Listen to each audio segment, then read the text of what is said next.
Kelly, add your name to the sign-in sheet. Okay, great. Good morning, everyone.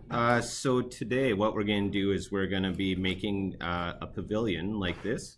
Of course, this will be used for your assignment 3, which is due Friday, I believe, or Thursday. Pretty sure Friday. But anyway, so this will be a good sort of starting point for your project. And I've gone through your assignment 1 and 2. We're going to send out marks this evening or tomorrow morning to afternoon, so you get some feedback. I will be breaking down the marks by a few different rubrics, and I'll sort of explain them in the email. But essentially, if you want detailed comments, you're like, how can I bring up this mark a little bit? Email me. The reason why I don't send out detailed comments right away is because in the past I have done that, and it takes like literally 10 hours for a class, and most people are like, yeah, I don't care. So, you know, I figure if you want some further explanation, feel free to email me. I'll gladly write up some comments for you. Another thing to keep in mind is that in this course, just for the sake of marking on a rubric and keeping everything the same, you might find that your marks they're not marked on a curve. However, the range between marks is not as drastic as maybe it would be in a studio. And that's because we're all learning. So if you do like try a lot and your effort seems very good and your end result is maybe not like a huge magnificent tower or whatever, you're still gonna do fairly well. That being said, I don't give out 100%. I give out like 98%, so pretty close. So you just might find that, you know, if you did do that magnificent tower or whatever, your mark will be 98 accordingly. But I'm not going to sort of set those projects as the top, or some people who didn't try, you know, you're not going to do as great. But for the most part, going through everything right now, I've found that everyone's been giving it the good college try. So I'm pretty happy with the work that's come in so far. So, like I said, we're going to be working on pavilions, and this is kind of a nice topic because it allows us to address some kind of fundamentals of geometry, namely surface UVs, as well as box morphing, which is kind of a fun tool that, I mean, you can do really cool stuff with, so that'll be kind of interesting. Just making sure I'm recording. Good. Does anyone have any? Oh, actually, one more thing. Also, if you want to pick up your eggs, please do so. And yeah, question. Yeah, how would you install the Yes. Okay. So, speaking of Fab Tools, I'll show you how to install that right now. This will be a sort of good tutorial for everyone. I'm actually not going to use Fab Tools in this class because it seems like a good amount of you are using Mac. So we can kind of avoid it. However, I will go through installing it because I think it's useful to do.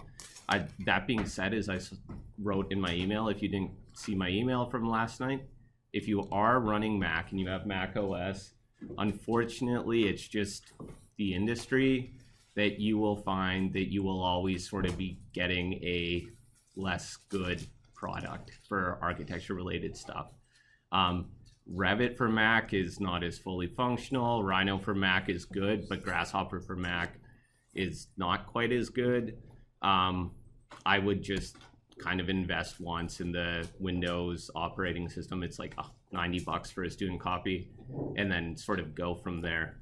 You'll find that most offices you work in, 98% use Windows. So even though we are designers and like wonderfully designed things, for some reason our industry did not get hip to Mac a while ago, and it sort of had ramifications since I used a Mac before I started architecture grad school, and pretty quickly I was like, oh, I like Grasshopper, and nothing at that point there was no Grasshopper for Mac, so I don't think there was a Rhino for Mac. So things are getting better, but they're not quite there yet. That being said, you can use Mac for the rest of this course. So to install a plugin, for the most part, you're just going to go to Food for Rhino. And even if you want to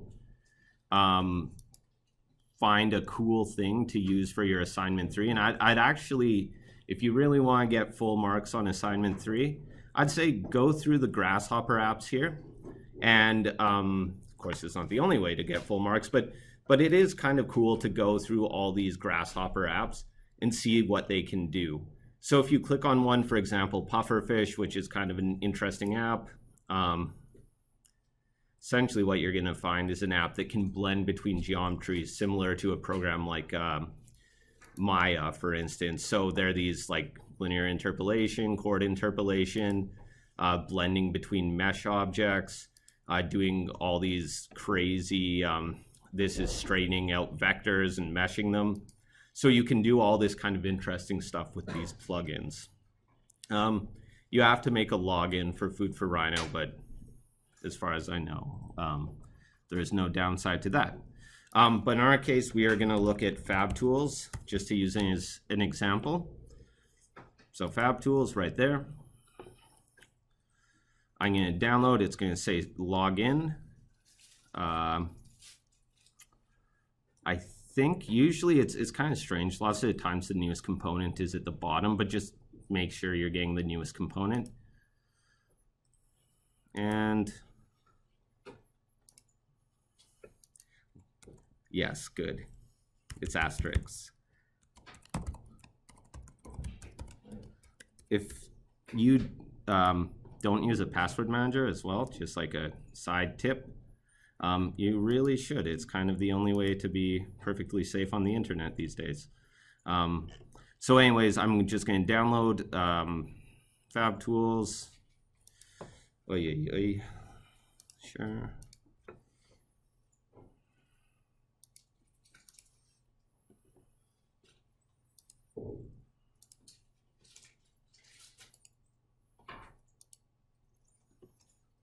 Okay.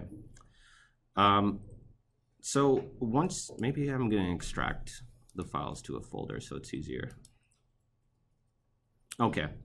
So once you've downloaded your plugin and you've extracted and everything, you're going to find that you're going to have a little Grasshopper assembly, so a .gha file like this. You might also have some .dll files, and those are just license files or library dependencies for the plugins.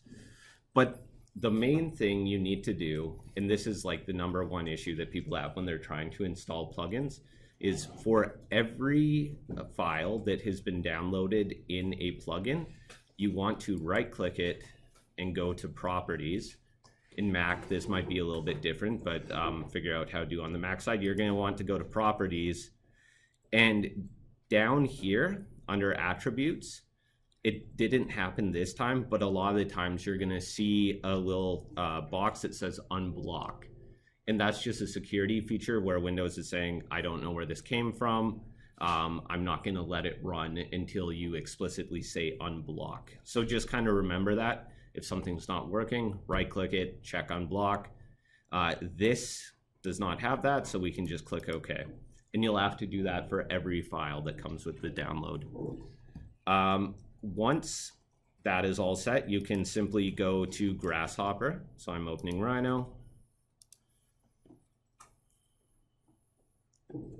And I already have FabTools installed, but you can go to, once you're in Grasshopper, you're going to want to go to File, Special Folders, Components folder.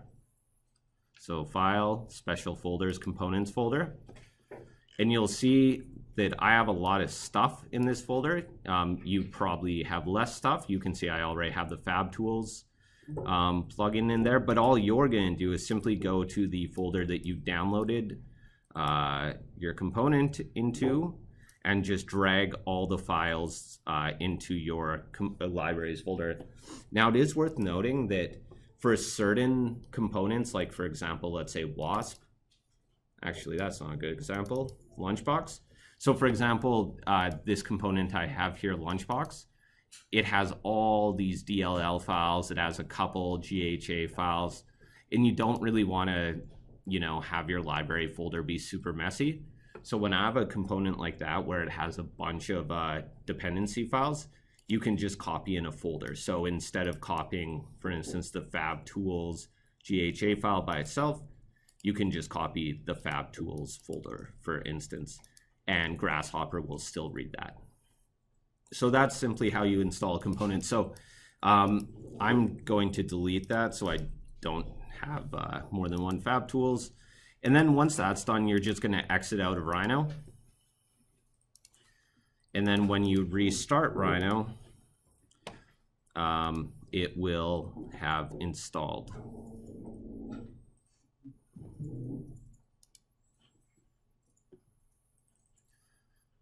So I've opened Rhino again. I'm going to launch Grasshopper, and you can see down here it says loading remote assembly.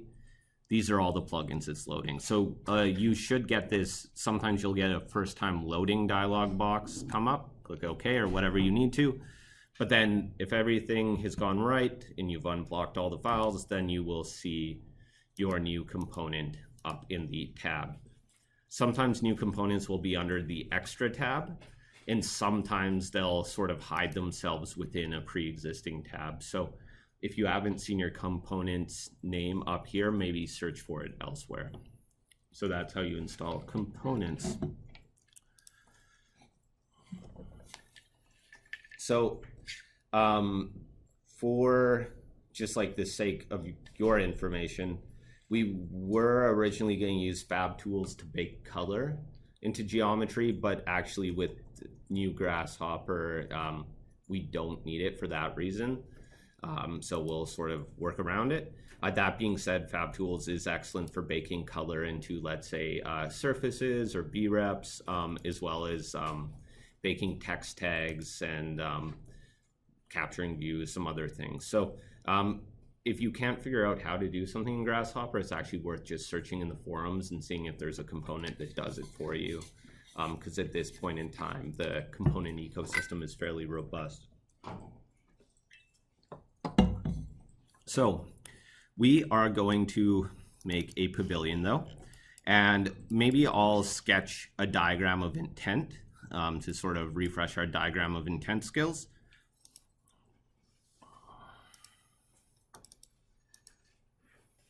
Okay, apparently I have to delete a page. There we go. So for this diagram of intent, to make this pavilion, essentially what we're going to do is we are going to make a kind of tensile structure out of 3 arcs.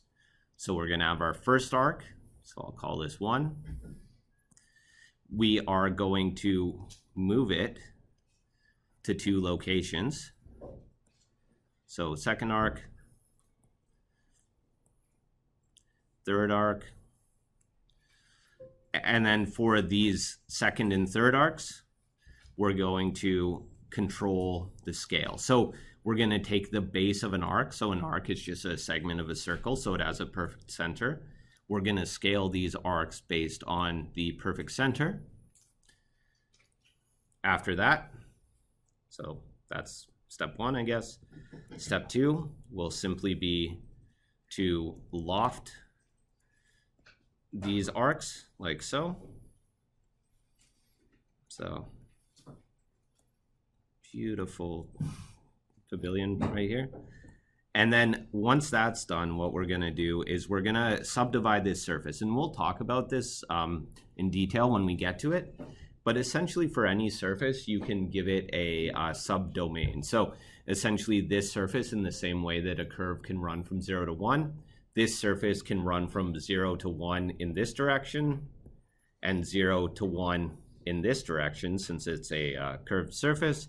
So what we're going to do is we're going to divide it up along those 2 domains. So along what's called the U in one direction, V in the other direction. Again, we'll sort of review that as we get to it.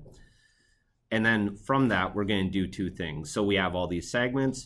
One, we're just simply going to connect points to create this Diagrid-like structure that goes across like so. So that's going to be one thing that we're going to do, like that. The second thing we're going to do is we are going to take all these surfaces. So I'll quickly redraw them again. So this would be, I guess, step 3. I'm sort of compounding a lot of steps here, but you get the idea. We divide our surface again, and then we're going to take geometry of our choosing. So in this case, our geometry is little, I don't know, Keith Haring dog or something. And then we are gonna take this, we are gonna put it in its own reference plane, and we're gonna take this reference plane and we're gonna project this reference plane onto all these surface planes.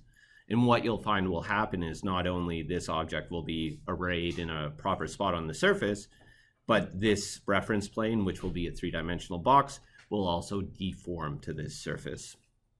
So that is sort of what we're doing. And then afterwards, we'll look at baking and how to bake color. So, and also I'll take this moment to say thank you to all you for making your intent diagrams much clearer than the ones I make in class with more labeling and everything. So I appreciate it.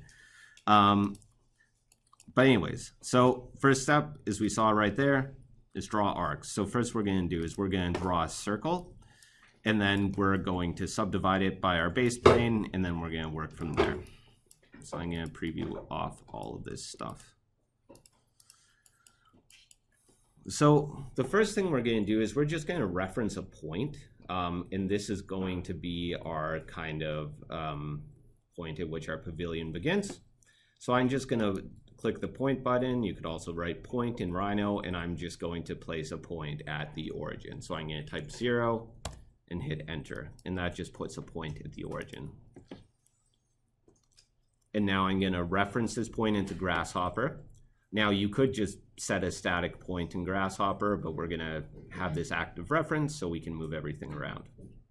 So I'm going to go to params, geometry, point. So param geometry point. I will put it on my canvas. Just going to make this a bit bigger for us. And I am going to right click the point component and go set one point. Now, again, so point object to reference, point is a little bit different in that you can reference a coordinate or you can reference a point. So for example, if I were to click the type equals point, go to coordinate, I could type 0, 0, 0, and it would set 0, 0, 0, but then it wouldn't actively move with this point. So to reference a point, we'll make sure our type is point. So now point object to reference, click that, we get the little X there, and so now we know our point's referenced, and what's more is if we move it around, we will be able to, or this reference will update with it. The other thing we're going to do now is we're going to draw a circle based on this point. So to do this, we're simply going to go to curve, primitive, and then we'll go to circle.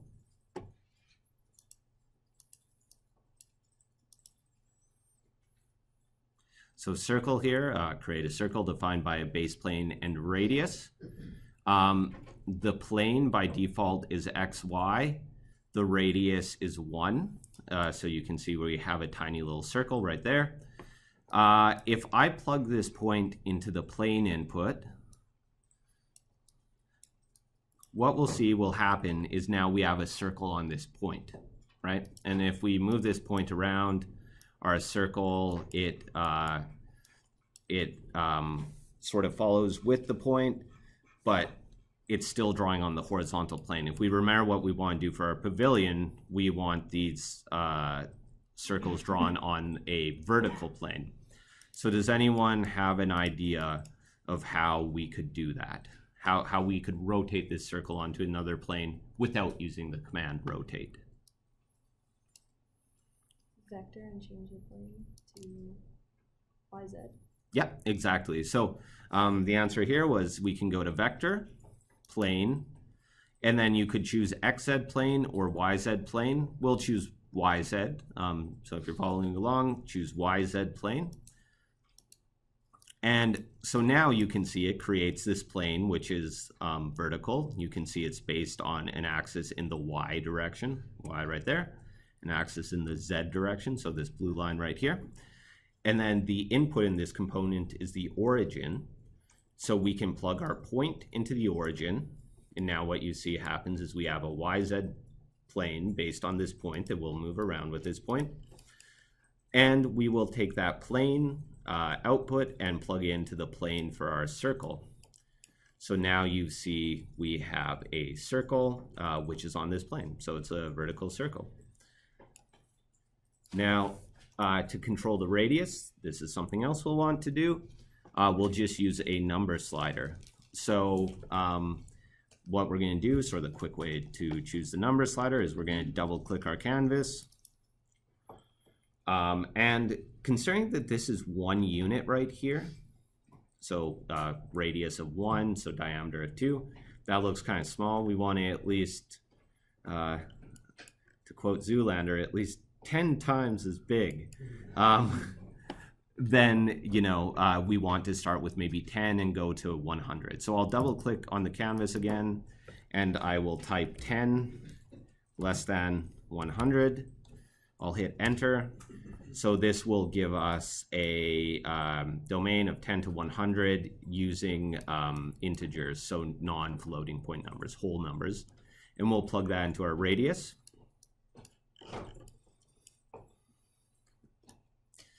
And now what I'm going to do is I'm going to right click my slider, and I'm just going to call it circle radius.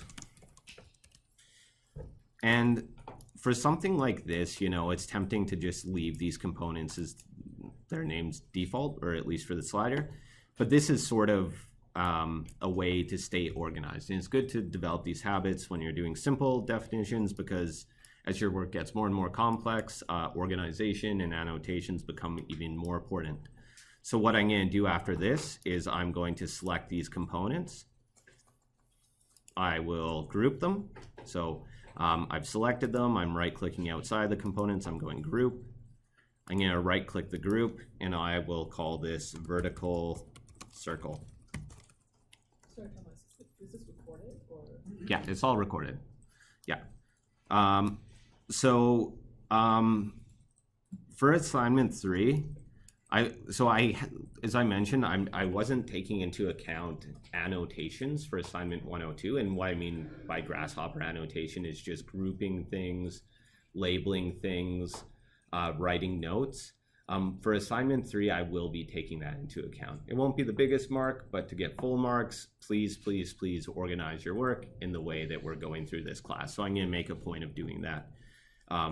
Because it is very tough to go and look through something like this, which honestly I didn't label last night because I was doing it very fast. But for work, everything's labeled like this. So the next thing we want to do is we want to take this circle and cut it in half to make an arc. So, I mean, can anyone think of using something very similar to what we've done here? Can anyone think of some sort of slicing object that could be used to cut this circle in half to find intersection points? The easiest way to do it. Can you split using a plane on XY? Yeah, that's perfect. That's exactly what we're going to do. So under intersect, you're going to find a bunch of different intersection tools. And mathematical, physical, region, shape. In Rhino itself, you have your Booleans, you have your split, you have your trim. The reason why we don't have an all-encompassing like intersect object tool that works for all geometry is intersections are actually some of the computationally most heavy processes that Grasshopper will do. So that's why it needs to sort of parse it out a bit. Just sort of a rule of thumb, if you are able to use mathematical intersection, do so. Do it before physical intersection. The mathematical intersections are going to run 10 times as fast as the physical ones. The shape ones are going to be the slowest because they're very heavy, like Boolean union, Boolean difference commands. So just keep that in mind. If you can use mathematical, do so. So we're going to go to intersect, mathematical, and then we are going to go to curve plane. So that's intersect, mathematical, curve plane. So highlight over it, solve intersection events for a curve in a plane. The curve input will be our circle, and the plane input is going to be an XY plane. So we have a YZ plane coming out of this point. It's going to be an XY plane based on this point. So to do that, we're going to go to vector, plane, XY plane. We'll plug the plane into the plane input of curve plane intersection, like so. And then we will plug the origin. We'll take the point, our very first reference point, and we will plug into XY plane origin.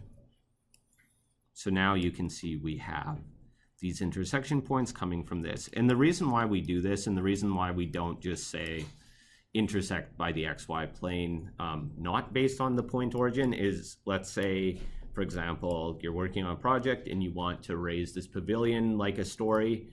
Now you can do so. It's still going to find those intersections, and it's still going to be based on the same center point of the circle. So that's why we do that.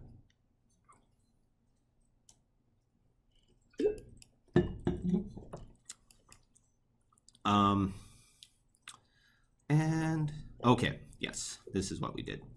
So there's lots of ways to go about this. I wanted to show you something that uses logic, so conditional logic, and I'll show you what I mean when we talk about that.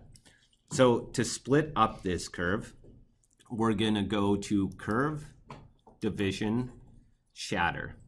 So curve, division, shatter.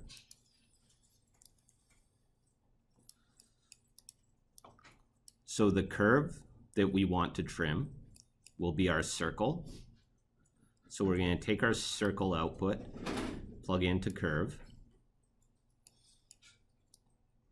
and our parameters are going to be, well, let's highlight over the curve plane intersection output and see what we have. So the points, so these are these physical points, the intersection events. Param C are parameters on a curve. Params P are parameters UV on a plane. So we want our param C, so the parameters on the curve. So again, just a quick refresher, when we're talking about the parameters on the curve, we're talking about an internalized coordinate system. So in the case of this arc, let's do this. In the case of this, well, I guess it was a circle at first, what you're going to say is you're going to say that this is going to have a parameter of 0 at the beginning, and it's going to go all the way around to circles a little bit different to 2 pi. So that's a full 360 degrees. So when we say split it parameters, we're going to split it something like pi over 4 over 2, and then 3/4 times 2 pi on this side. So that we're splitting it those parameters. So that's the difference between the points, which actually have XY coordinates, and the parameters, which are around this circle. So now we have segments. We have two arc-like curves. So that's good. We've split this up, and that's all good. But now we need to choose one of those curves, right? So we have two of them. We have a top one and a bottom one. Can anyone think of, if you were to, just have two circles like this floating in front of you, and your friend came up and they're like, whoa, that's weird. What are you doing with this? And you said, I want the top one. How would you tell your friend to grab the top one if they didn't understand the word top? What would be another way you could describe this process explicitly to choose the top curve out of these two curves? The positive one above the axis. Yeah, that could work in this condition, but then your friend points out, wait a second, we're on the 3rd floor. They're all positive. Could you set it as a curve from like a simple geometry? Like reference it and... You could, but again, that wouldn't be as flexible. So it's a multi kind of part step, but for instance, what you could do is thinking which one's positive, which one's negative is kind of in the right direction. What we can do is we can take, like, let's say a sample point on each of these. So we can take the sample point, let's say the midpoint of each curve, and look at which one has a larger Z value. So which one's higher up in space. And then we know that's the top curve. So to do that, and this is the kind of logic you're going to be approaching all the time in Grasshopper, where it's just, I need to explain something to a dumb computer in a way that it understands, and I need to break it up step by step. So that's what we're going to do here.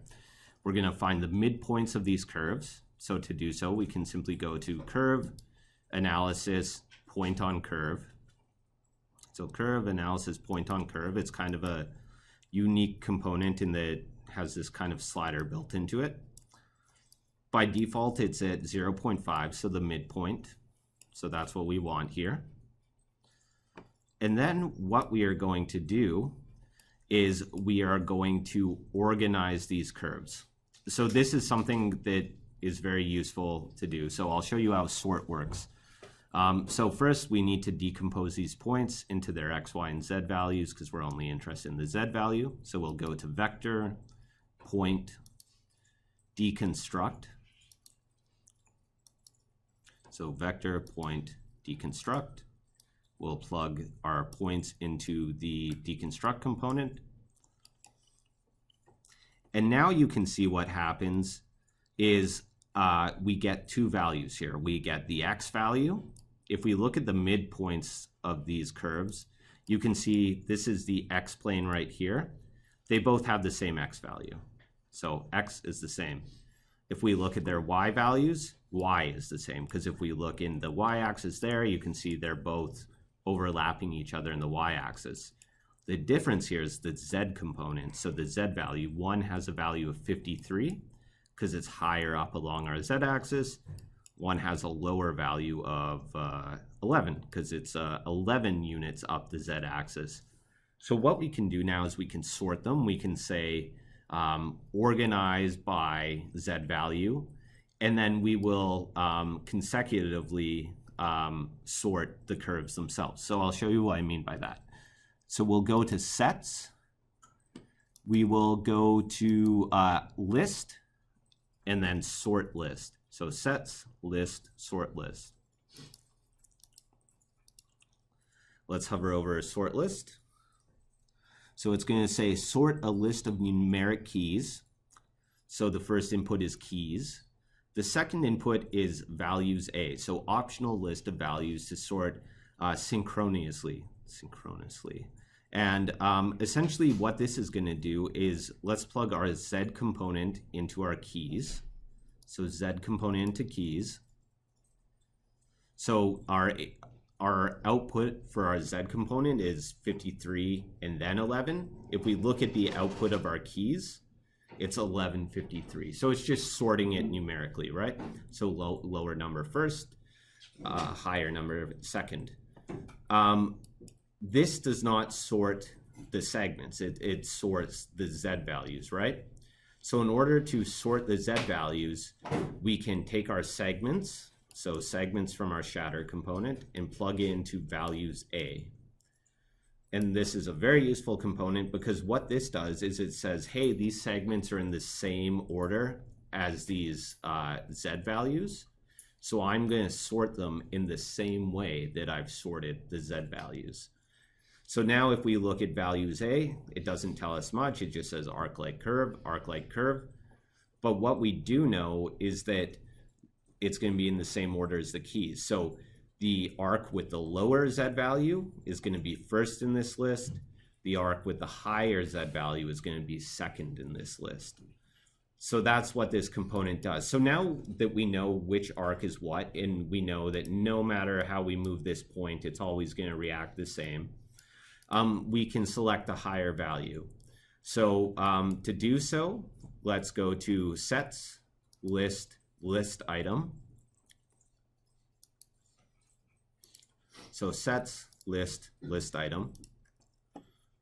We don't care about our keys anymore, so our Z values, but let's plug our values A, our arcs, into the list input of list item. So when we click on list item, you can see what's happening is that our lower arc is selected. And that's simply because if we look at list item, the first input's list, so the items we want to sort through, select. The second one is item index. So item index by default is 0. And remember, in all programming languages, and Grasshopper in this case in particular, lists of numbers start at 0. So it goes 0, 1, 2, 3, 4, 5, 6. So 0 means first item in the list. Can anyone think what's maybe the way to always select the highest curve using sort of these two components, sort list and list item? And the trick here is, how would you select the highest curve even if there's more than two curves? So in other words, in this case, we could say index equals 1, and that'll select the higher curve. But what happens if now there's 16,000 curves and you always want to select the highest one? What could you do? There's two ways you could do this. Could you reverse the sort list? Yes. So that is way number one, and that is perfect. So what we can do is we can just right-click values A and go reverse. So now this list of arcs is going to go from the highest one to the lowest one. So if we hover over keys and right-click the keys and go reverse, you'll see now it's a descending list. So highest value, lowest. And I mean, that's probably the way to do it. I'll show you another way to do it, simply as a way of introducing another concept. So what I'm going to do is I'm going to right-click my values A, turn off reverse. So let's just make sure reverse is off of both keys and values A. And we are going to do something under a list item this time around. So values A is going into list. For our index, we're going to right-click our index. We're going to go to set integer. And then we're going to type -1. So right-click index, go down to set integer, -1, commit changes. And this is going to give us the last item in this list. Now, it's worth noting that if we right-click on wrap here and go to set Boolean to false, now all of a sudden we get this error. So supplied index too low when wrap is false and we're selecting -1. So let's right-click wrap and go to set Boolean to true, and now it works again. So what's going on there when we're selecting -1 with wrap set to true is that we're going around the list. So it's easiest to sort of draw this out. So why don't I do that? So I'm just going to delete this and make a new page. So in a list, if we have a list of, let's say we have a list of happy faces. So there's 1, there's 2, and I don't know, we're sorting by emotion, apparently. Okay, and these have indices of 0, 1, 2, 3. So essentially, we have our list of emotions one experiences as they go through an architecture semester, and we want to select the last one, so right before your final project is due. And what we can do is we can either reverse this list so that the list now goes 3, 2, 1, 0, and then select item 0. So item 0 in this list is now 3. So it's reverse. But if we turn on wrap, what that allows us to do is select items going the opposite way based on 0. So if we select, let's say, item 1, we choose 1, and we can imagine our selection goes 1 forward to select 1. If we select item 2, we can imagine that our selection goes from 0 to 2, selects that one. Now, if we select -1, what's going to happen is our selection is going to go the opposite way. It's going to go back from 0 and it's going to go -1 spots to the last item. Likewise, if you want to select the second last item, make sure wrap is on. You can select -2. It'll go all the way around to 2 items. So that's -2. So that's kind of how negative selecting works, is you're sort of moving from the 0 position. So -1 equals last, -2 will always equal this second last.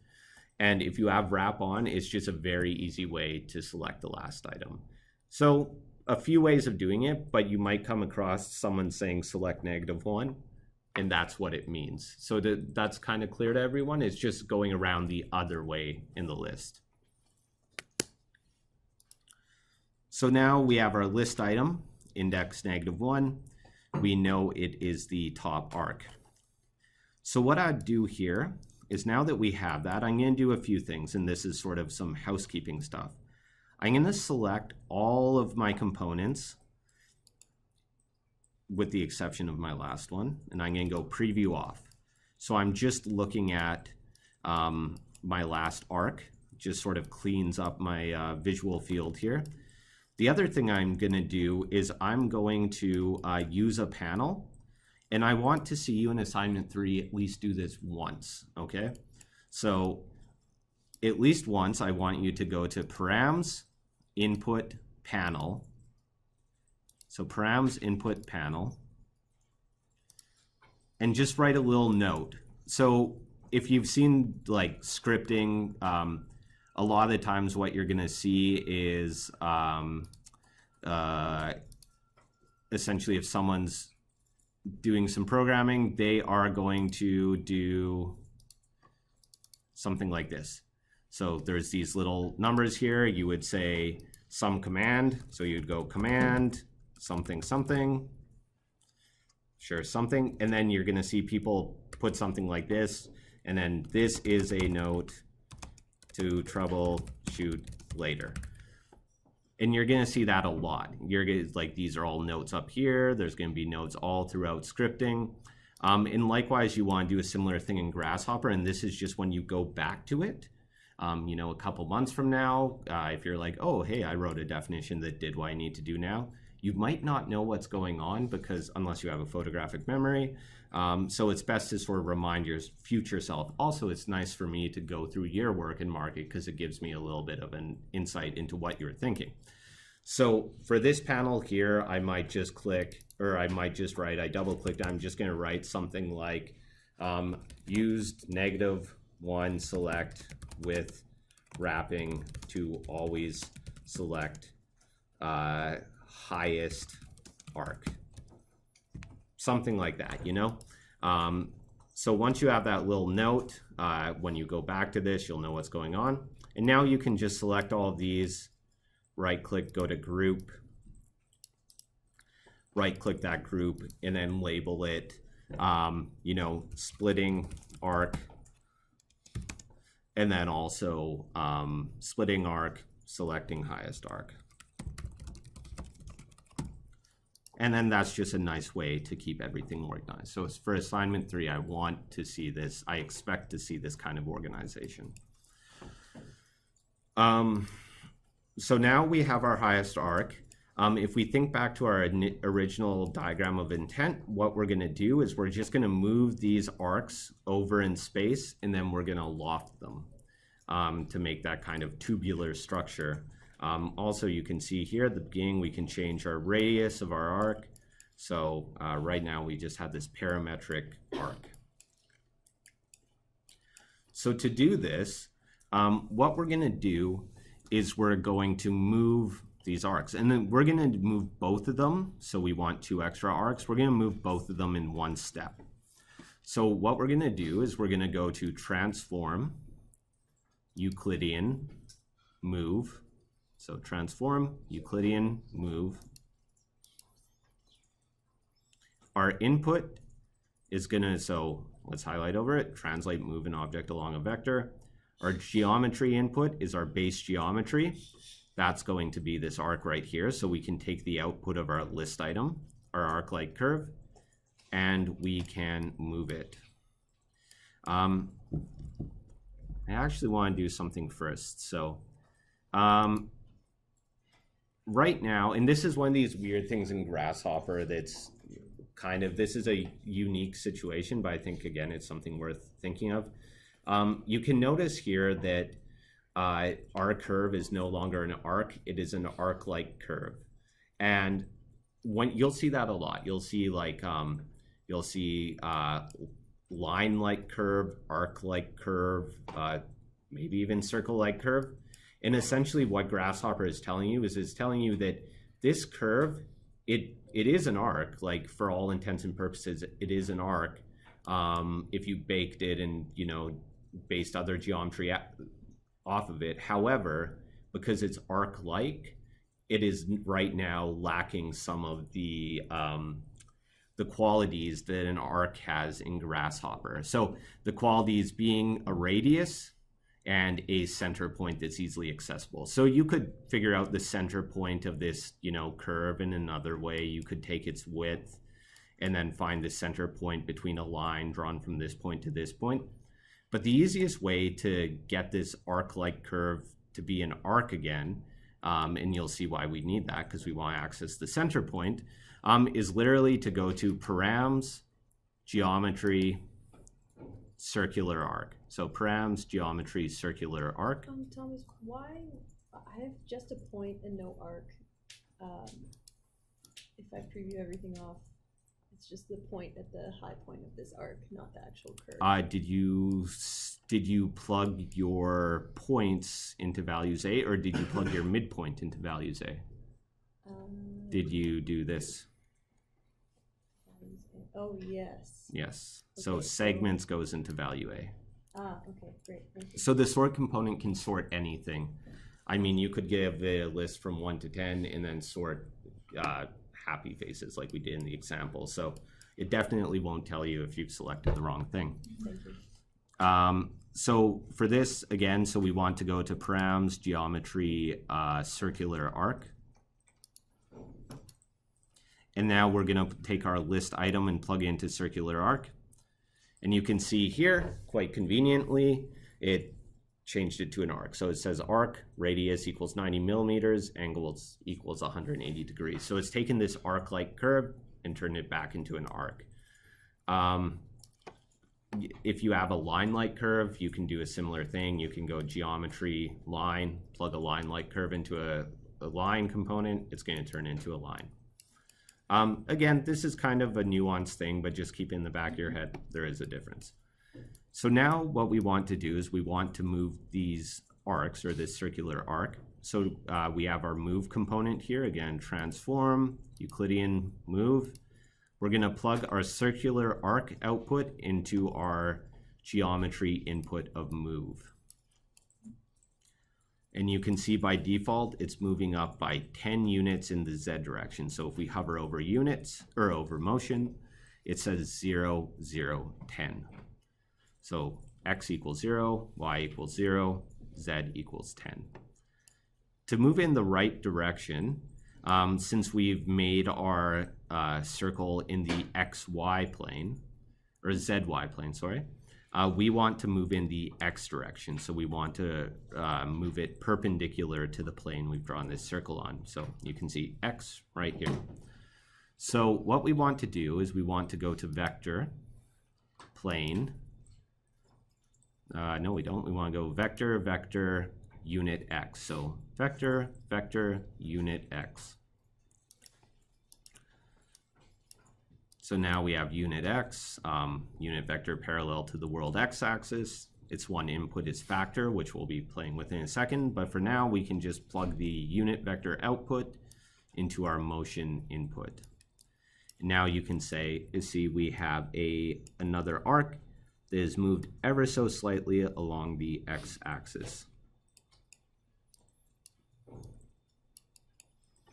Another thing you can do, again, just as a little review, this circular arc component, it feels like it's kind of floating out in space when it wants to be with its family in this group of components. You can always add a component to a group after the fact by just selecting the component, right-clicking on a group, and going add to group. So that just adds it to that group. So now that we have this, we want to change the values that we're moving this arc along the x-axis.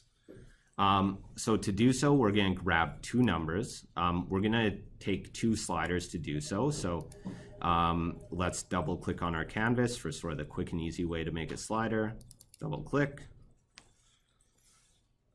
We will want to move these arcs at least 1 unit. So we can go 1. And then we can go less than. And let's say we want to move it max 500, sort of an arbitrary value. Hit enter. Now, you know, of course, if you were doing an actual project, these values would not be arbitrary. So keep in mind what your end goal is. But again, you can always change it. Yeah. It's kind of a generic question about grouping. Like, how do you know when something has become its own group? Like, you can technically just group the whole thing at the end. Yeah, you can. Yeah, that's a good question. So again, this grouping comes out of programming. So in programming, you'll have, you'll refer to either like a definition or a function. And essentially what that means is it's something that does a set task. So grouping is really good because not only can you reuse your overall definitions, you can reuse, you know, blocks of components from inside the definition. So for example, this group here splits a circle and selects the highest arc. If you ever need this in a different definition, maybe you don't need the whole definition, but you need this little section of it, you can now easily Control-C, Control-V, right, into a different grasshopper file. So it's just a way to sort of mentally break it up so you stay organized and you can reuse stuff. Yeah. So there's no right and wrong for where to stop grouping, where to start grouping. It's whatever makes sense to you. So we have this slider here that we're going to use to change our unit X factor. And what I'm going to do is I'm actually going to copy this slider. So I'm going to select this slider, go Control-C, Control-V to simply copy it. And then I'm going to rename both of them. So the first one, I'm going to right click and I will call it middle arc. In the second one, I will call it end arc. And then I'm going to put some parentheses here just to remind myself. I will type in added to mid arc. And that's good. And what I mean by that is what we're going to do is we never want our end arc to be closer to our initial arc than our middle arc. So what we're going to do is we're going to put in a value for our middle arc, but then we're going to add these up for our end arc. So what I mean by that is let's take our middle arc output, plug it into factor. So now you can see we have the one arc that can move along like so. But then what I'm going to do is I'm going to go to maths, operators, addition. So math operators addition. I'm going to plug my middle arc value into A. So we're just going to add A to B, which is the end arc. So essentially what this is going to do is it's going to say, okay, the middle arc is at location, it's 92 units from our initial arc, and the end arc is going to be now 208 units from our middle arc. So now what we can do is to plug this in. So we already have our middle arc plugged into the factor input of unit X. Hold shift. So you see this little green arrow icon. And while you continue to hold shift, drag into your factor input. So we're just going to drag both of these outputs into this one input. So this gives us two values. So now you can see what happens is as we move our middle arc, our end arc moves relative to that middle arc. And it will never, ever, ever sort of move over to the right in this window and get closer to our initial arc. So when you're adding in more than one component or more than one output into an input of a component, keep in mind that if you, let's say, did this, so added in your addition first and then added in your second value, it's going to reverse the order of the curves, right? So just be aware of that. And even though it still is kind of making sense, actually maybe that is still making sense, you will sometimes lose your order. So it's best practice to add in the thing you want to add first, add in the thing you want second. So just keep the order like that. So now we can group these things again, because I'd say this is sort of a different section, so we can just kind of organize it so we can see how all the wires are connecting to each other. And then I'll just select these, right click it, group. I will right click, label the group, and I'll call it moving the two arcs. Another best practice is to save often. So if I finish something like this, I'll just save or save as, whatever you need to do. But as some of you found out, Grasshopper crashes a decent amount, so it's good to save. So once we have this, what we're going to do is we're going to start to scale these arcs. So we're just going to base them on a factor. So we're going to say this arc could be scaled by a factor of 0.5. This arc might be scaled by a factor of 0.8. But essentially what we're saying by scaling by a floating point value less than 1 is that this biggest arc, so our radius back here, so circle radius at the very beginning, is sort of the defining biggest arc. So let's preview off, I guess we don't have preview off anything yet, so that's fine. So now let's start scaling this. So now what we're going to do is we're going to go to transform Euclidean, transform, affine, scale.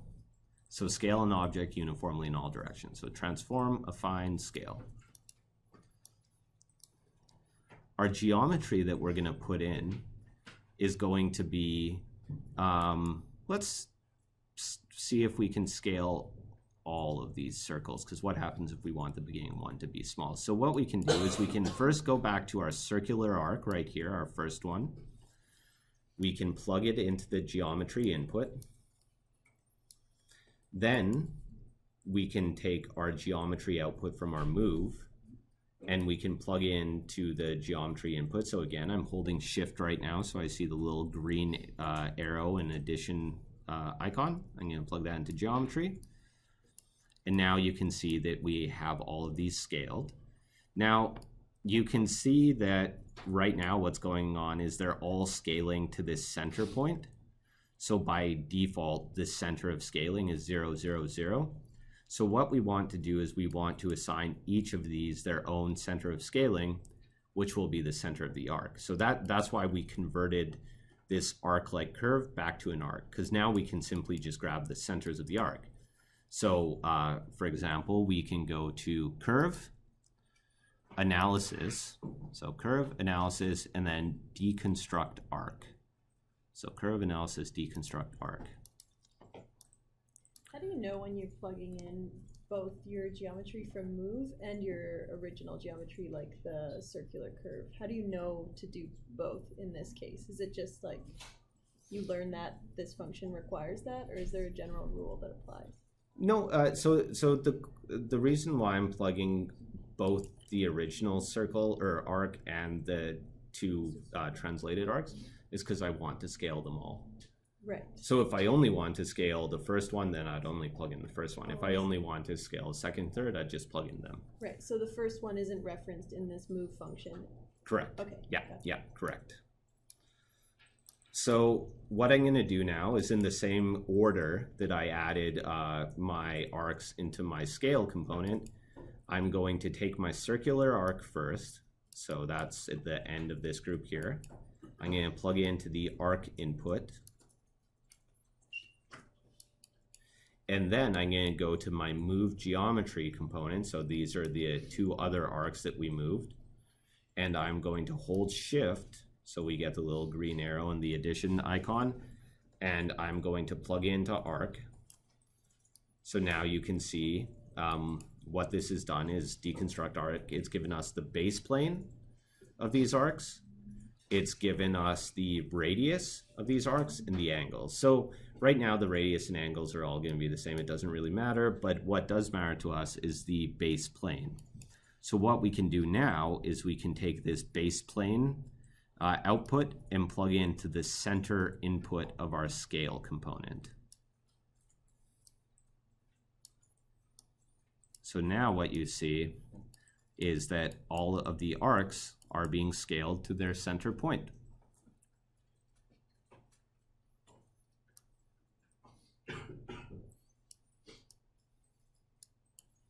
Now, we could use 3 number sliders in here, and that would work just fine. But I'll show you another component that's kind of, it's usually used for something else, for optimization, but we'll just use it to get a triple slider, essentially. What we're going to do is we're going to go to params, input, params, yeah, so params, util, gene pool. So this is a essentially multi-slider. It's mainly used for this plugin called Galapagos, which is pretty interesting. If you're really interested in this kind of stuff, this is essentially what Jason's course will use a lot of, these kind of solvers. But we're just going to use it for its kind of nifty multi-slider. So what we're going to do is we're going to right-click this component, and then we're going to go to Edit. So right-click, Edit. Gene count we'll set to 3. Decimals, we can leave it 2. We're going to set our minimum to be 0. Actually, maybe we'll set our minimum to be 0.01 because we don't want an arc with a radius of 0. And our maximum is going to be 1. So 0.1 to 1, gene count 3, decimals 2. So there's our slider there, and it's just a nice multi-slider. And then you can see the output here. The output here, it's giving us these 3 values. So 0.5, 0.88, 0.5. We can plug this into factor. So now what this allows us to do is this first slider controls our first arc. Second slider controls our mid arc. And the third slider controls our last arc. So these are just the radii of our different arcs. We can name this. I don't know if this will actually pop up with a label, but let's see. Arc radii. Nope, doesn't pop up with a label, but that's okay. We can save it as such. If you ever have a component that you can't label like that and you do want to label it, what you can do is you can always just select the component, right-click outside of it, go group, just to make a single item group, right-click the group, and then label that. So you could say arc radii, like so.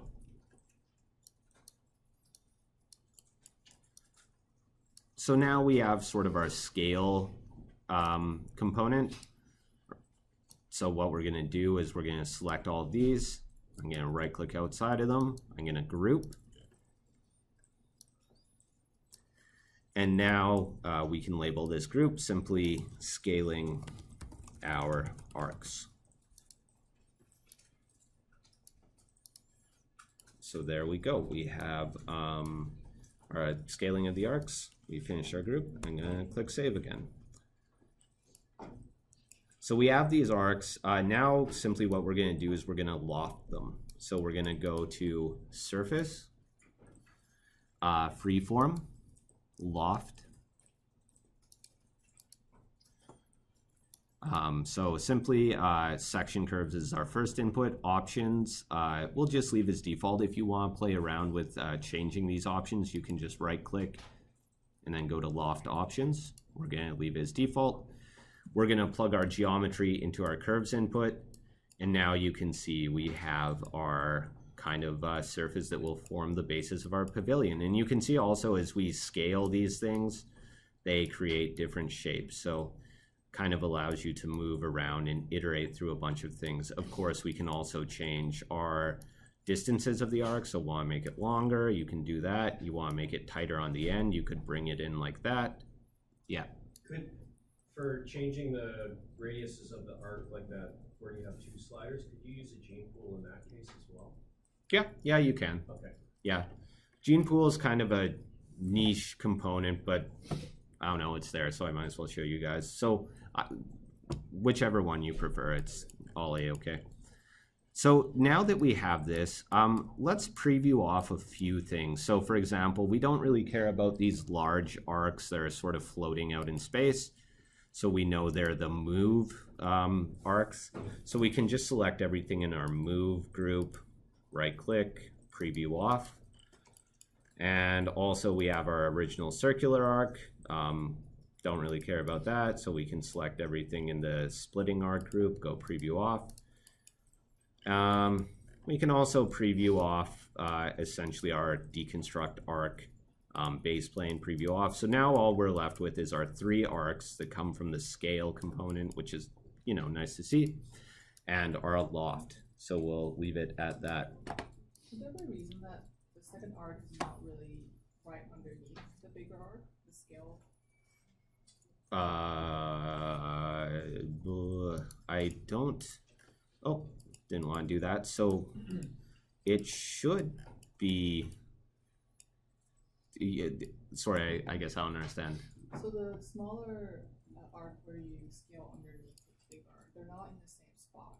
Is there a reason that Oh, do you mean like this relationship? Like, yeah, like my arc is not really underneath the bigger reference arc. It's like kind of a separate spot with it.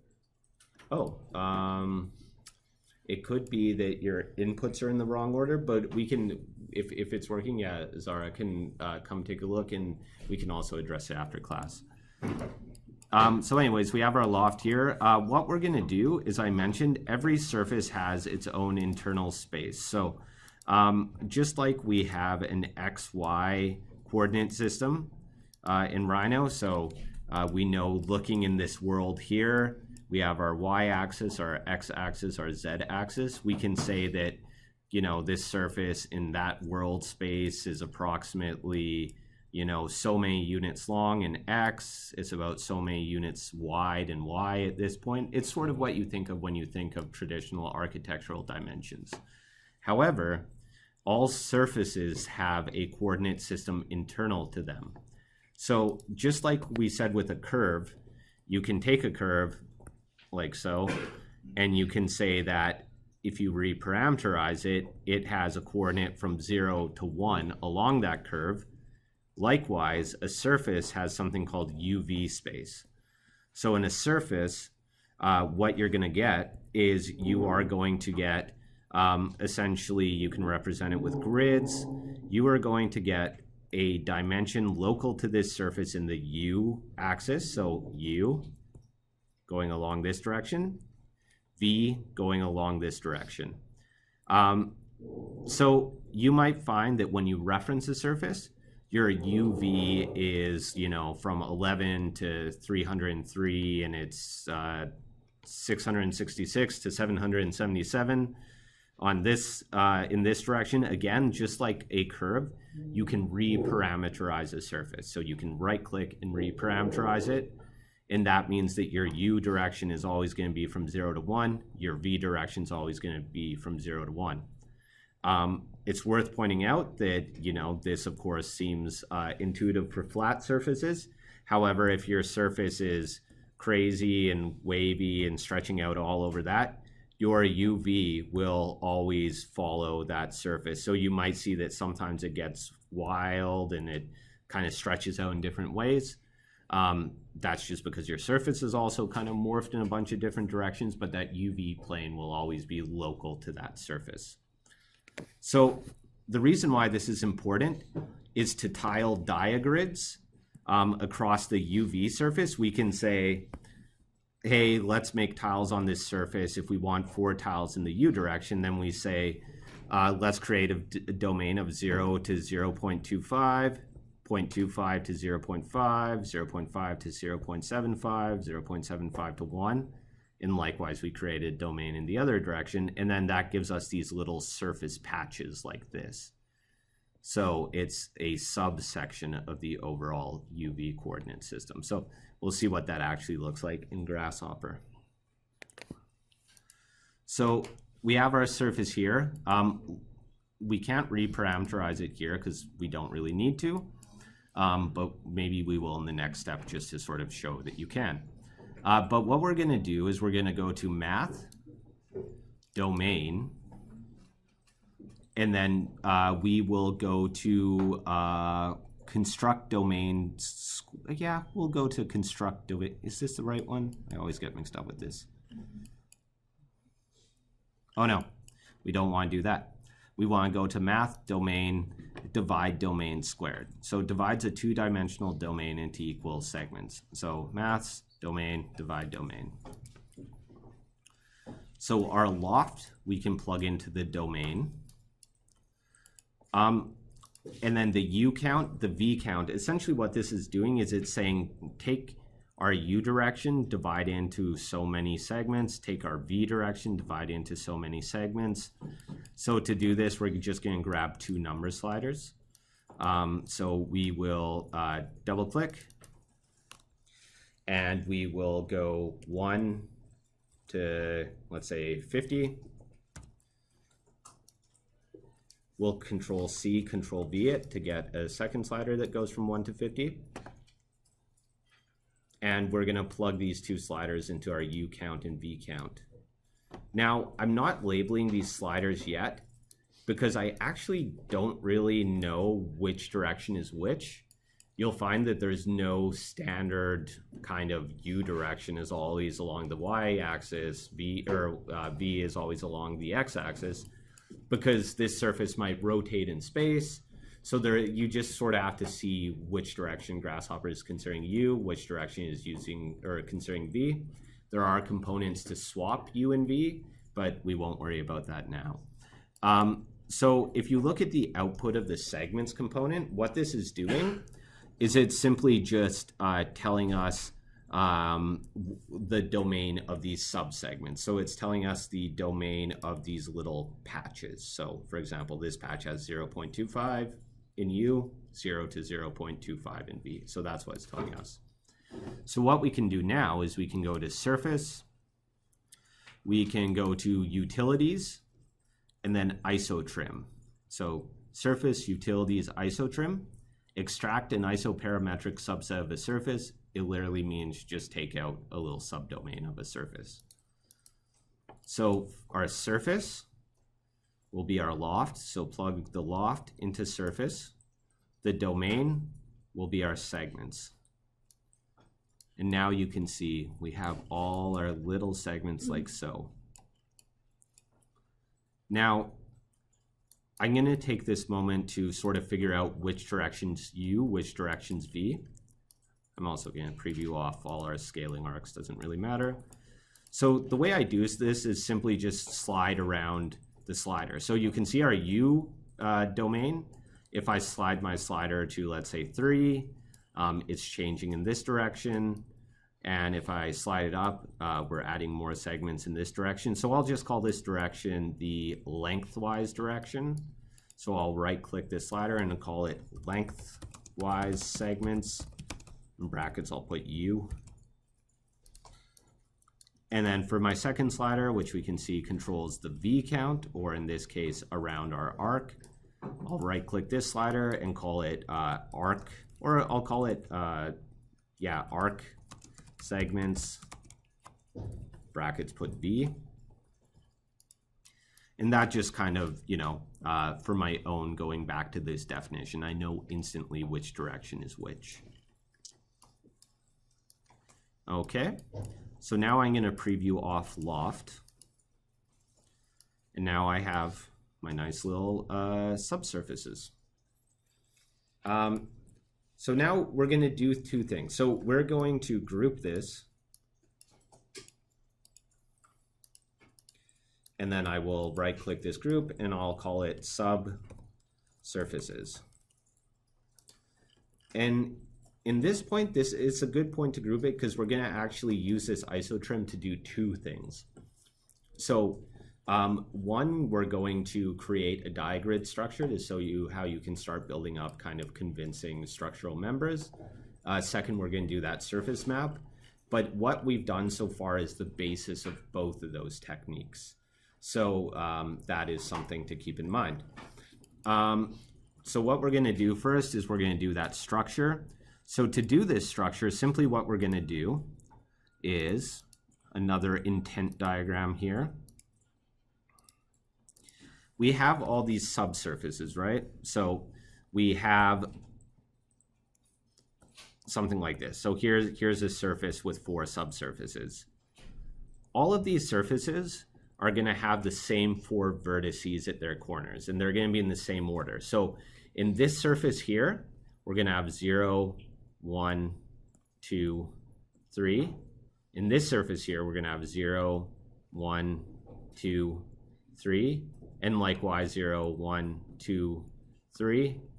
0, 1, 2, 3. We can always depend on Grasshopper to actually be fairly good to us in terms of keeping these vertice coordinates the same for all our subsurfaces.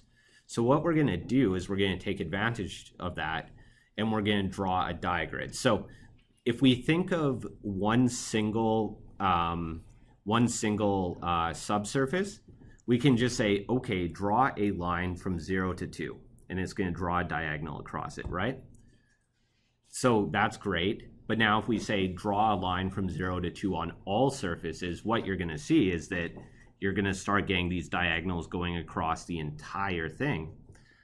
When you join these diagonals afterwards, all of a sudden, like, all these diagonals that you've built up across these surfaces will transform into a system that goes all around our pavilion. So, you know, we have all these different subsurfaces here. And if we keep drawing diagonals, eventually what will happen is, so 0 to 2, 0 to 2, 0 to 2, 0 to 2, 0 to 2, all around, we're going to start getting this digrid pattern that wraps around our surface. Likewise, if we're like, okay, now we want a digrid in the other direction, just going to do that. If we want the other direction, now we draw points 1 to 3. So 1 to 3, 1 to 3, 1 to 3, 1 to 3. Afterwards, when we join these diagonals, you'll see that we get a longer segment here. And what you're going to see happen is that we have diagonals that go across the surface in this way, creating kind of the classic digrid space structure. So it's sort of like a box frame structure. And this is something that you'll see a lot. So it's a very useful way to think about this. We think about the surfaces as individual surfaces. They all connect the same way. But then once we connect the lines resulting from all those surfaces, we get a greater grid structure. So to do that, we have all our surfaces here, 156 of them in my case. We can go to surface analysis. We can do deconstruct BREP. So surface analysis, deconstruct BREP. We can plug our surface output into our BREP input. And now you can see that we have all these vertices going across these surfaces. Now it's kind of hard to like make out which one's which, but honestly, we'll sort of be able to figure that out in just a moment. So we're interested in our vertices. You can see here that our data tree has all these empty boxes, right? So all the overlapping zeros there are kind of superfluous boxes that are doing something like this. So something that looks like this, that let's say a list has 0, 0, 0, and then also has 0, 0, 1, and then 0, 0, 2. Remember what this is going to look like. This data structure is going to be the first 0. So that's this first 0 here. Maybe I'll make it same color. The second 0 are all overlapping. So it's going to be this 0 here. And then now we come down to our highest level of boxes. And now we have 0, 1, 2. Oh, I wanted that to be blue. So now what we have is 2, 1, 0. So essentially we could say in this structure that these columns here of zeros are superfluous. They're not really doing much, right? So out of the commands that we can right click. So when we right click vertices, to get rid of all these superfluous leading zeros, so we have 4 of them in this case, what do we use? Do we use reverse, flatten, graph, simplify, or we don't want expression? So reverse, flatten, graph, simplify. Simplify. So if we click simplify, now what we can see is we have 0 to 155. So what that means now is our data structure, instead of having all these superfluous boxes, we simply just have 0, 1, 2, 3, 4, 5. Now, it's important that we keep these boxes separate so they do have their own branches, because if we were to flatten, what would happen is right now we have 4 points in each branch, right? So we have 4 points in each box. So that is what we're seeing right here. If we hover over vertices, we can see that we have 0, n equals 4, 1, n equals 4, 2, n equals 4. So those are all the vertices at the corners of these surfaces. So what we have right here is, you know, all these boxes with 4 points in them each. It's important that we don't want to flatten this, because if we flattened it, what that would do is now all of a sudden we have, you know, 155 times 4 points in one box. And then if we're thinking about the system that we want to apply to this to get the diagonals, so to get the diagonals, we're always going to draw from point 0 to 2. That system doesn't work if all these points are flattened, because drawing a line from 0 to 2 will give us this, 0 to 2, but it will not give us this, right? Because all of a sudden this point will not be 0 to 2 in a different box. It will be 0 to 2, and then we'd have to draw like 4 to 6, and then 6 to 8, and then 8 to 10. So this is a place where, you know, data management does come into handy, and you just need to be intuitive about it. So we want to analyze these surfaces individually. We want to analyze their 4 points individually. And that's why when we look at our vertices coming out of this component, it says we have a bunch of branches, n equals 4. This intuitively is what we want. So now to do this, we can just start seeing what points we have in here.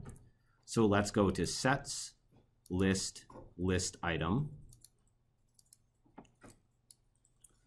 The vertices will put into list. So vertices go into list. And you can see by default, the index is 0.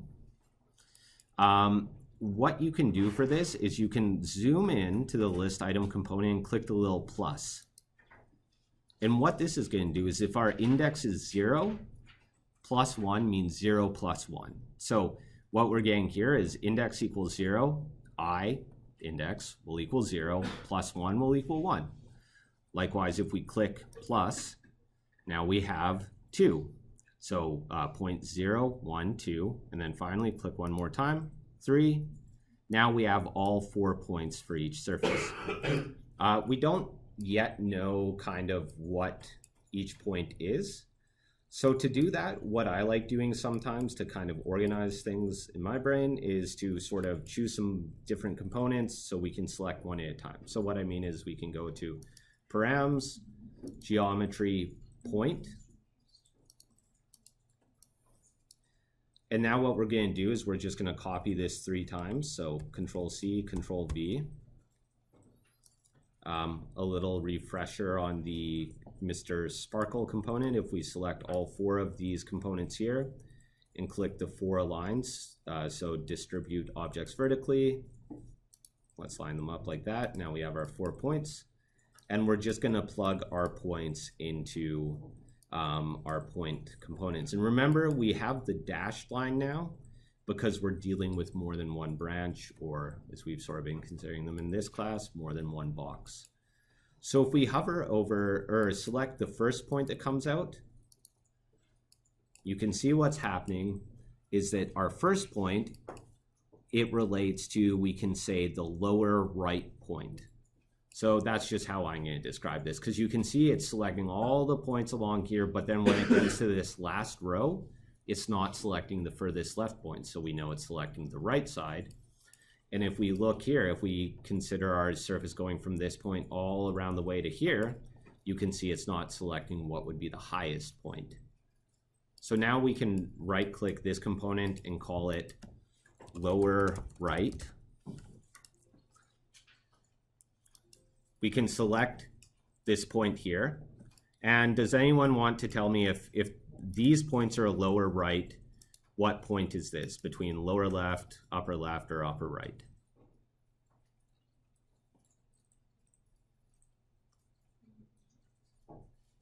I heard someone say it, lower left.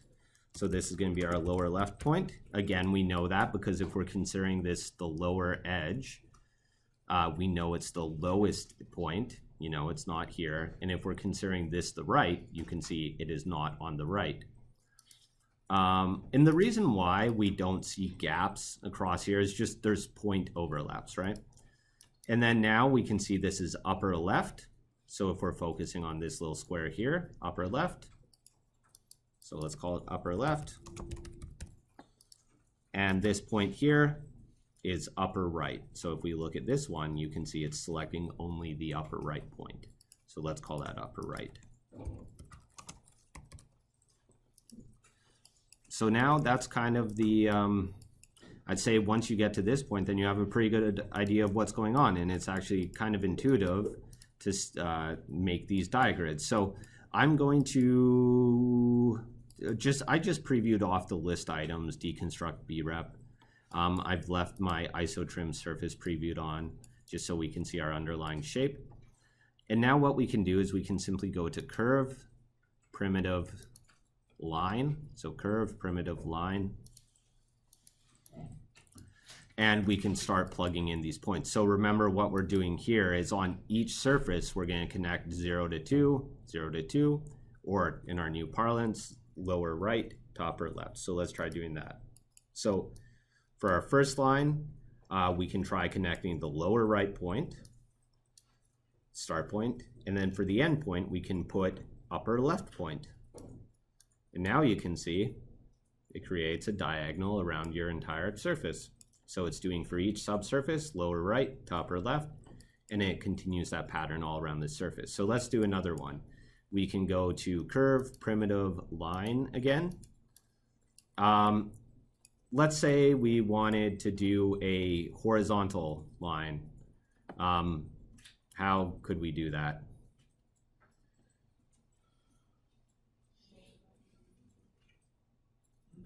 Lower left to lower right, exactly. So there we are. So now we have lines going this way.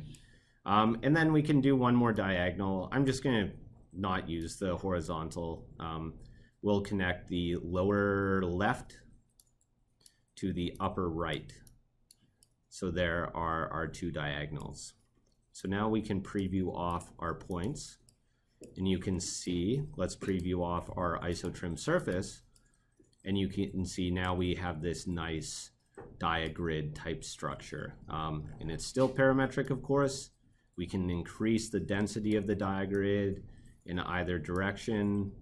We can still move around these things, these sliders, to change the scale of the different arcs, so you can come up with all sorts of neat forms.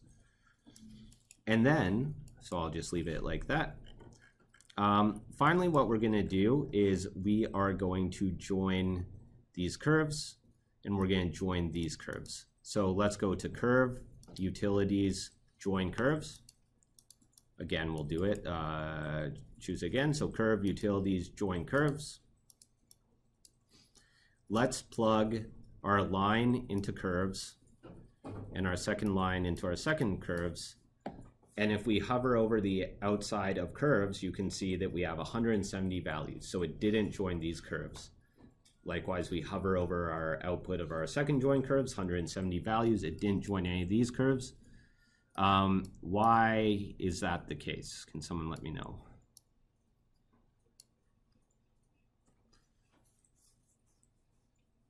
I'll give you a hint. Look at the line. Look at this wire. It's grafted, exactly. So if we hover over the line output, you can see that these curves are all in their own boxes. So 0, 1, 2, 3, 4, 5, 6, 7. So essentially what we're telling Grasshopper to do right now is, hey, we have all these lines which you think are, you know, in separate worlds. And we're saying, hey, join these lines. Grasshopper can't because they're all in their own little box. But if we say flatten this, then all of a sudden we have all these lines in the same box. Then Grasshopper says, no problem, I'll join all those curves. So what we'll do is we'll right click our curves input and click flatten. So now you can see we have 26 curves. So it's joined all these vertical or diagonals. We'll right click the input to our second join curves component and go flatten. And now we have 26 curves going in this direction. And we can just preview off that. So I'd say, you know, that's the basis of how you'd make a digrid. The one final thing you can do, of course, is to make this a three-dimensional object. You would simply go to Surface, Freeform, Pipe. So Surface, Freeform, Pipe. The radius you can change, but I'm just going to plug my curves into there to get our three-dimensional pipe. So again, you can change the radius. I'm just going to leave it as the default one because it looks fine. The other thing to mention is that caps, if you want solid objects, you're going to have to right-click the caps and set it to either flat or round. I'll click flat. And I can just copy that component again. I'll go Control-C, Control-V. And I will put my second join curves into my pipe component. I'll preview off that. And now what I can do, if you want to bake more than one thing at a time, you can. Just be aware that you're going to bake to your active layer. But if you want to bake these, you could select both. You could right click outside of them and go bake. Or you could bake them at one at a time. And now if we go to rendered view, we get our neat Diagrid structure. So, and this of course can be used for all sorts of different structures. So it doesn't just have to be this kind of wavy tube-like thing. So does anyone have any questions about that before we move on to the next kind of routine we're going to use? Yeah. You only have to select the last thing you do to bake something. Yeah, I mean, that's a good question. So you can bake anything, right? So you can select usually you want to bake the final result, right? But let's say you go back and you're like, I want to make a 2D drawing from this. Then you could always select, for example, the curves you made here and then right click, bake. And now it's going to bake the curves, right? So yeah, so there are our curves. Oh, I'm unrendered. So let's switch to shaded. So there's our curves.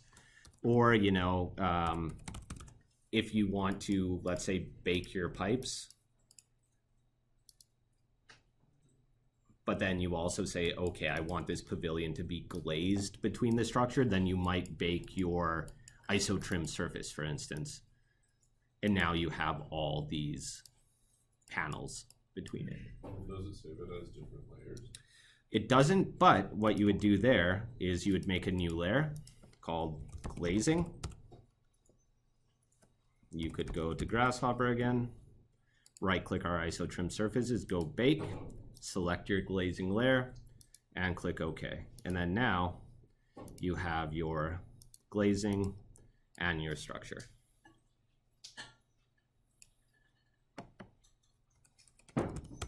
So that's kind of, I'd say Pavillion 1. And now what I'm going to do in Rhino, what did I delete there? Oh yeah, my point. So again, sometimes you'll do that. You'll accidentally delete your input. You can just Control-Z and Grasshopper will automatically relink it. So we have this structure here. I'm going to group these. And I am going to right click and I will just call them Diagrid structure. And for now, if you're working on something else, you can always click disable. And if your computer is running a bit slow, that'll just speed it up. But what we're going to do is we're going to start from our subsurfaces kind of group, and we're going to work from there to sort of build up to do something called box morphing. So what I'm going to do is I'm going to make something in Rhino. I'm going to do it quick. Maybe you can follow along and make your own object in Rhino. If you don't want to follow along, what I'll do is I'll actually just make something in Rhino quickly, and then I will save in the Dropbox. I'm just going to make something, like in the last year, I made this weird, like kind of something that looked something really ugly, but I'm going to try and make something that actually looks like a real thing so you can see how this would be useful. So I'm simply going to make a module that can be essentially arrayed and warped around this surface. So I'm thinking of it as one component in a structural system or one component in a glazing system. And to do that, I'm simply going to go to my truncated pyramid here. The number of sides is going to be 4, because remember our subsurfaces are rectangles, so I'm going to go 4. Like so. And then in my front view, I'm going to draw it up a certain amount, and then I'm going to draw it up a certain amount like this. And then what I'm going to do is I'm going to do 2 things. So, well, I'm going to do one main thing. So one thing you need to consider is that by default, bounding boxes, which you'll see what they do, are going to align to your XY axes. So if you're doing box morph with objects, you kind of want to make sure that they are aligned with your XY axes. So what I mean by that is instead of having a diagonal like this, I'm just going to go to transform rotate. I'm going to rotate this object so it shares a flat edge with the x-axis and a flat edge with the y-axis. So here's the start of my object. I'm just going to cut out a window in it. So I am going to go to my top view. I'm just going to draw a square. I'm going to make this a bit smaller. And I am going to go solid extrude. So solid, extrude planar curve straight. Click B to turn on both sides. And I will do a Boolean difference. So this is kind of my module right here. Maybe I'll make it a little bit more fancy and I'll fillet some edges. So I'll go to my fillet commands here and I'll go to fillet surface. Actually, no, I won't. I'll go solid, solid, fillet edge, and I will just fillet these edges so they're nicer, I guess. So the reason why I'm doing all this in Rhino is I want you to also realize that most of the times when you're working in Grasshopper, you might be tempted to do every single thing in Grasshopper. In reality, you'll find in professional practice and also in any kind of serious like computational design work, you do things in chunks. So you'll model a small part in Rhino, do a little bit of stuff to it in Grasshopper, bring it back into Rhino, do a little bit more in Grasshopper. And even for assignment 3, if you want to like submit 2 Grasshopper files and then work in progress Rhino files, that's a-okay. That's kind of the way to work. You don't have to do like everything in Grasshopper. And then I'm just going to fillet some edges again, and then I'll leave it at that and say this is a beautiful component. Okay, so I have my component here, and this is what I'm going to warp around. So I will save this. I'm going to do one other thing. I'm going to make a mesh out of it before I save it. So in Rhino, everything is made out of surfaces, right? And the difference between a NURB surface and a mesh surface is the way that they are built up. So I don't have a good example saved on my computer right now. Excuse me.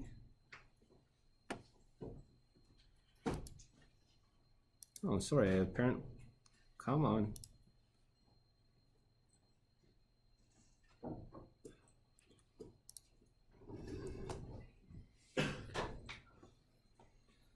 Sorry, I just want to save this to Dropbox. If it doesn't work, then I am not connected to any networks. Is anyone else's Wi-Fi dead? Yes. Yes. Okay, so then I will not be able to save things to Dropbox. So I would say if you want to follow along quickly, maybe just do this. Just go to truncated pyramid. So again, click the little square button there, go to truncated pyramid, draw it out like this, and then rotate it. So transform rotate so it is sharing an axis with the X and Y axis like so. One thing I did want to mention though is that sometimes if this is kind of the final step and then you're like, okay, I want to take this object and array it around a surface, it actually makes sense to convert it to a mesh. So what I mean by that is selecting your object and going mesh from NURBS object. So mesh from NURBS object. And for right now, I'll go to simple controls. And you can see what it does is it makes it into this shape built up of all these different faces. And you can reduce the amount of polygons. So I can set my polygons to as little as possible, click OK, and then delete my BREP surface. So even though this item looks more complex than this item computationally is actually easier because this object here is defined by mathematical coordinates, right? It's literally saying you have a surface here that's based on some formula to calculate an angle, and it also has this filled edge, which is also based on another formula to calculate some angle. And even though it might look smoother, you'll see if we go to view rendered, you can't really see it, but you might start to see some faceting. Like for example, you can get some faceting around the edge. You can see it's broken up into straight lines, whereas the NURBS is perfectly smooth. It's this faceting that makes a mesh computationally lighter. You can think of it, the difference between a vector graphic, so something you do in Illustrator is like a NURBS surface or BREP, and a mesh is more like a raster object, so what you would edit with Photoshop. So just to keep in mind, we're gonna reference a mesh. Do you want to do the mesh again? Yeah, so to convert something to a mesh, you're just gonna select your Rhino object and go mesh from NURBS object. Go as few polygons as possible with it looking more or less the same. Click OK, and then delete your NURBS object. So you can see this mesh is super simple, right? It's just 1, 2, 3, 4, 5, 6 faces, so very easy. So now quickly what we're gonna do is we're gonna select our mesh. So I'm going to go to params, geometry, and grasshopper. So params, geometry, mesh. And now what we're going to do is I'm going to right click and go set one mesh. So you can see I've referenced this mesh. And I'm going to move these to the side. I'm going to preview on my ISO trim as well, just to give us a sense of what we're going to be mapping to. So essentially we're going to take this object and put it onto all of these squares. So to do that, we have our mesh. We want to do what's called a bounding box. So for our mesh, we're going to now go to surface, primitive, yes, primitive bounding box. This is one of those commands where I always just type it, but go surface primitive bounding box.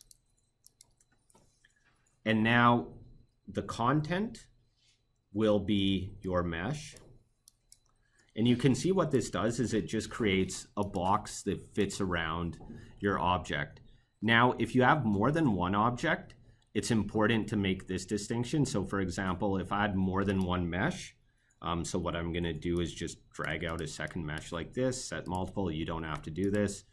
Just be aware that right now these two meshes have a bounding box each. For the transformation we're about to do, you want to make sure that you right-click your bounding box component and go union box. And now that's going to put them both in the same box. But we're just dealing with one object, so it doesn't really matter either way. So now the next thing we want to do is we want to make some corresponding boxes on this surface. So to do so, we're going to go to Transform, Morph, Surface Box. So Transform, Morph, Surface Box. Now, here, what we're going to do, so we have our subsurfaces group. Our surface is going to be our loft. So our surface is going to be this kind of, not the isotrim surface, but our original lofted surface. So we're going to drag our loft output, put into the surface input, and our domain, so again, it's asking for the UV parameter on a surface, is going to be our segments. So now you can see what it did. Instead of making a iso surface, it's making all these three-dimensional segments, so they have depth to them. So the last input is the height, so we can change the height. So why don't we just make a slider? I'm going to double click. I'm going to go 1 to 20, hit enter. I'll plug that into height. And now you can see what happens is we change this slider, these boxes get deeper. Now, these boxes are going inwards. Maybe that's what I want. I don't want that in this case. So can anyone think of something I can do to change the boxes to go the other direction, to go outwards? Maybe reverse for the height.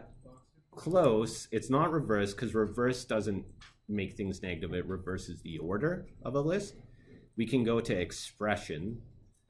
And remember, the expression editor allows you to simply perform small algebraic functions on inputs. In this case, we just want to make this negative.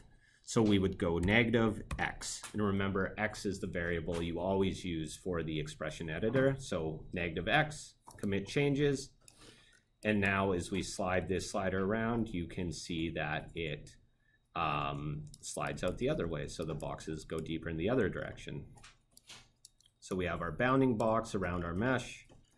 We have all our surface boxes. And then now finally, like the last step, and it's sort of happens very dramatically, we'll go to Transform, Morph, Box Morph.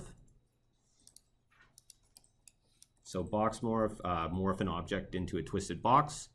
Our geometry will be our mesh.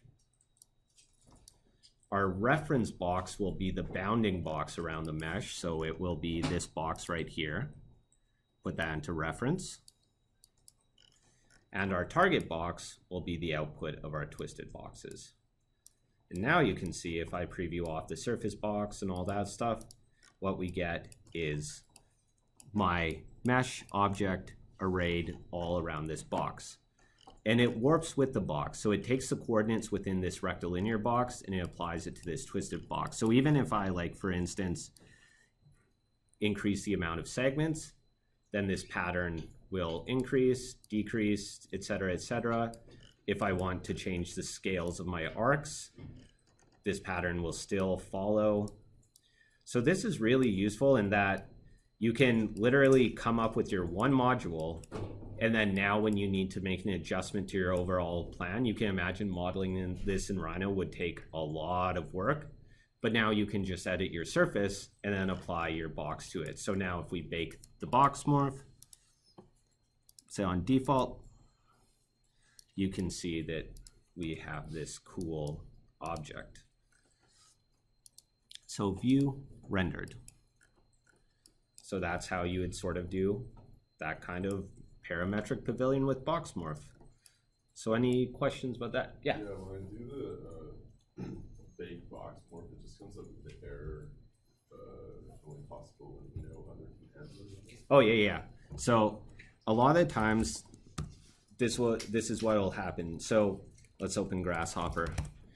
You'll have Grasshopper open and you'll be working in Rhino. This happens all the time.